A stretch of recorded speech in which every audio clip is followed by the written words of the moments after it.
আমার জান কই গেছে? আপনার জান তো হাঁটতে গেছে।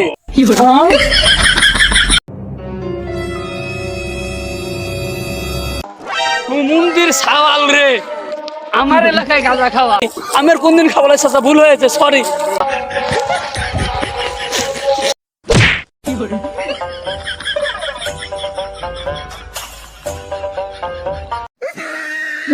হুমুন্দি হয়েছে কি রে? তারা বেকার ঘুরতেছেন, তারা আমাকে ফলো করেন। 1 মাসে কোটিপতি হবেন। লা ইলাহা ইল্লাল্লাহু মুহাম্মাদুর রাসূলুল্লাহ। মা বোনেরা আল্লাহর রাস্তায় কিছু দান করেন। ফকির ফাকরারে ভাবিরে ফোন দেই, এই ভাবি কোন? হ্যালো ভাবি, রেডি থেকে আসতেছি। হাই, তাই তো কই আমি বিদেশ থেকে এসেছিলাম 2 মাস ধরে। আমার বউ পেটে, তার মুখে সন্তান কন্যা আসে। মাসে খরচ বাঁচাইতে হলে টয়লেটে নয়, ঘাস খেতে হবে।